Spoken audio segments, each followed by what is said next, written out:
assistant director in those days who had come up through the ranks like I did eventually was Bill Carey, one of the great public servants of all time.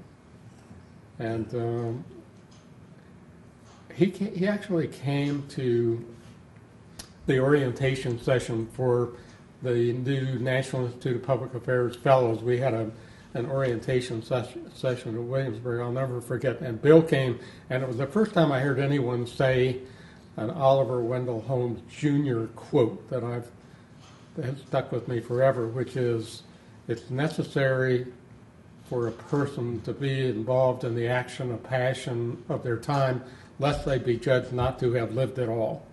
You know, seemed to me just the right tone for people who aspire to help make policy and think about things that make a difference in our society. So Bill Carey is high on my list of profoundly intelligent people who characterize what the Bureau of the Budget cadre of people was about. You know, I never worked with 400 more unbelievably qualified people who had the institutional memory of how we'd gotten there and what we tried that worked and didn't work. You know, it was fantastic, and it was all, of course, in those days headed by Charlie Schultz. It was a wonderful, wonderful time to be introduced to federal, you know, I say federal budget making, but I've always said, you know, the thing that's really important about the numbers is they are your gateway to being an effective participant in the policy making process. No one would just do the numbers because they were enchanted with numbers. They do it because it's the entryway to be a participant in the federal policy making process. It was wonderful. You know, so there was endless looking, kind of racing back and forth between broad policy questions and management efficiency questions.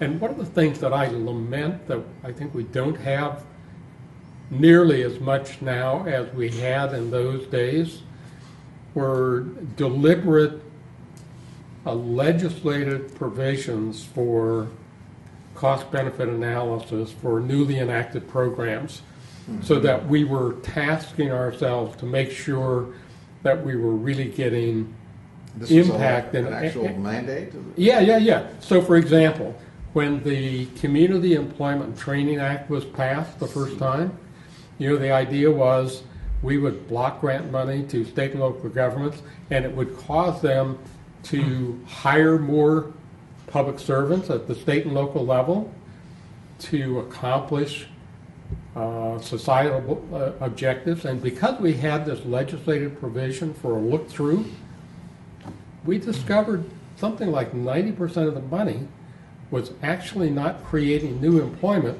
It was substituting federal revenue for revenue at the state and local level, and they either didn't raise the revenue they should have, or they reduced their revenue because they had this new flow of funds to support their employees. You know, so that provision required us, we would have probably done it, but required us to do an analysis, an impact analysis, and led to findings no one could deny, so we were able to stop the program. You know, one of the things I've lamented over time is that I don't think we provide enough money for serious analytic talent to be in the field. Because there's no substitute for kicking the tires. You know, there's a limit to what you can do with arm's length data and analysis. But if you can go out there and look and see what's going on, it's really powerful. That's right. And makes you a much more effective interlocutor with the program people who are running the programs. You know, I think zero-based budgeting was kind of an interesting idea, but it was a diversion, and I think it burned up a lot of wheels spinning. But more serious after that, when David Stockman got to be the director of OMB, with his congressional background, he was convinced that it was a mistake not to align the presidential budget decision-making process with the appropriation and authorization committees. And so,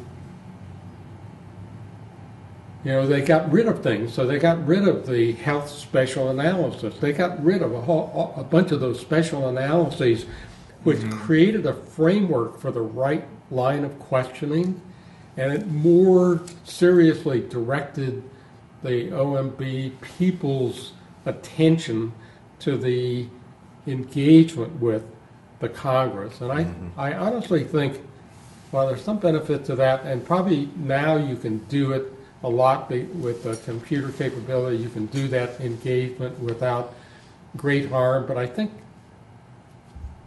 that was not an innocent change. I think that was a profoundly important change because it took the focus off of programs in the context of the society and made it more a two-sum game between the executive branch and the Congress. I think that was a mistake.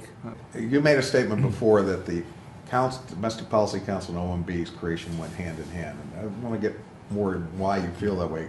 What I'm hearing is the Domestic Policy Council kind of began or accelerated a trend for the White House to be fully engaged in policy development. I'm hearing the special revenue sharing programs were not hatched inside OMB, but that was done as a... they came from Actually, they came from the president in a partially formed idea, but the Domestic Council had the responsibility for first identifying what should we propose be folded into these block grants for special revenue sharing. If I remember, there was a health and transportation and probably manpower, community development, housing. Community development. Yeah, there were 4, maybe even 5, but I've forgotten. But the reason I say it was only a change in name is because there were these people in the Lyndon Johnson administration who did that same kind of policy analysis work, and they always included the Bureau of the Budget.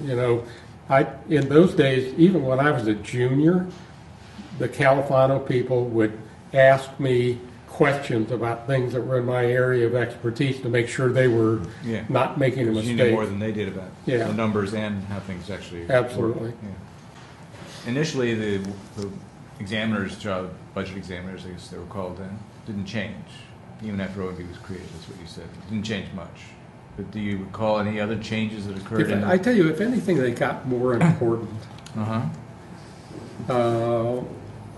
Because I think it had always been true that the Bureau of the Budget examiners were on really good terms with all of the people in the departments and agencies at the secretarial level, and particularly at the controller level. And so we had a lot of knowledge that didn't get as fully engaged as it probably should have been. But it grew with the Lyndon Johnson kind of sub rosa domestic council, and then it was strengthened with the Nixon domestic council because they really needed us. And if they wanted to do something, we were really their agents. And you say you had good relationships, the examiners did, with their agencies. It wasn't adversarial? You No. Information easily from them I think it was very professional. Yeah. It's really very interesting. Did the 1974 Act, maybe you want to pick up on some of this, did that change the way OMB in the budget process related to Congress? CPO was created a kind of balance or analytical balance? Yeah, in those days I thought it was really a very good thing because it created a new perspective from the Congress, and they couldn't have picked a better person to initiate it than Alice Rivlin, because she brought the authority of knowledge of what it was like in the executive branch, and she also hired some really good people. So one of the people she hired as the director of the budget activity was Jim Bloom, who had worked for me in the education Oh, is that right? activity. Yeah, When yeah. I was the chief of the human resources branch, Jim Bloom worked for me. Great guy. You know, so we all knew each other, and we respected each other, and we respected the fact that they had this new responsibility. So I would say in the early days there was no tension at all, because we thought we were companions.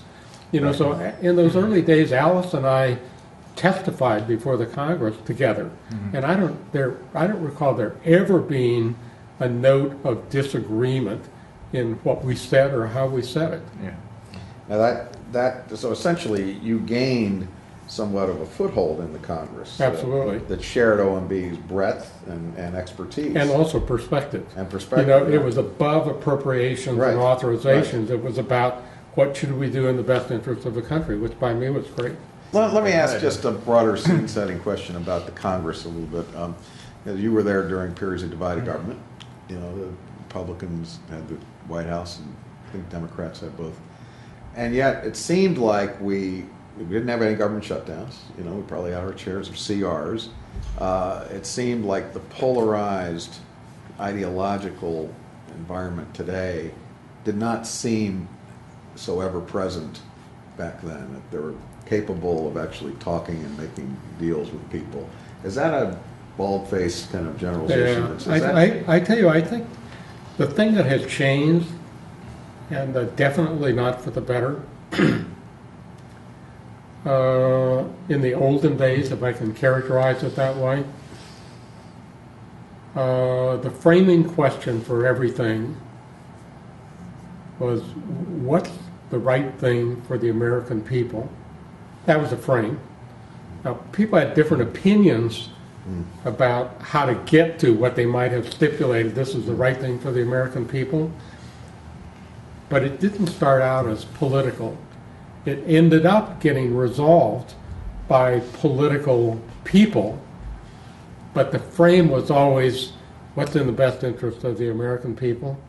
I think unfortunately now, and I saw this vividly when I was part of the Bush 43 administration, the frame was first, last, and always political. It was not about what's the right thing for the people. It's about what's the right thing for our party or for some fraction of our party. The other thing that was really telling about the olden days is that every conversation was freighted with facts. You know, so people didn't just do things on a whim or because they wanted to satisfy some element of a party. It was necessary to know something before you took off on some tangent. That no longer seems to be the case. Almost anything goes now. It's a really terrible change that In the politics. policy conversations are not done inside a factual framework. I want to come back to OMB as an institution with one more question about that. It's general, and here I'm going to quote Paul O'Neill to you from your talk to the staff in the cafeteria in 1988. You said something memorable that I used in my classes.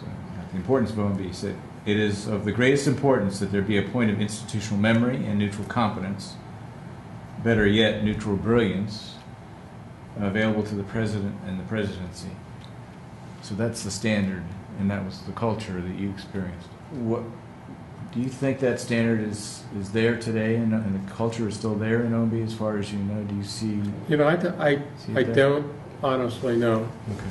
Even when I was Secretary of the Treasury, I didn't see enough of the people in the OMB to have a professional opinion about whether they still had that access. I worry a little bit that there has been, as you said earlier, more layering and more political appointees in the OMB. I personally don't think that's a good idea. You know, I think having high-level people that are career people in the OMB is a really good idea.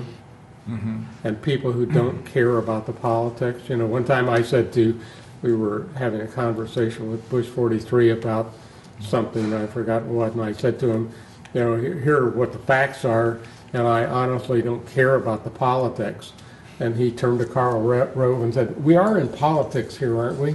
And I thought, it perfectly defined the gulf between us.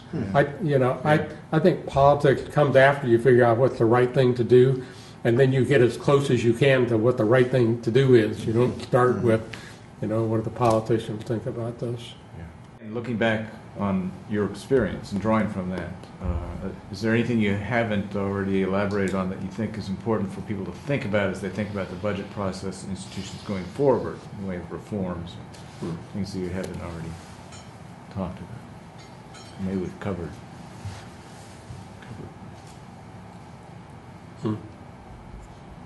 When I think back on things that I think have had beneficial impact, I think back, this is really old now, and I haven't looked at it in a long time, but I think President Eisenhower created a commission to opine and to develop something called Goals for Americans.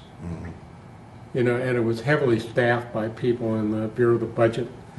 And I think those kind of organizing things provide an opportunity to bring expertise forward and to get it on the table with a presidential imprimatur.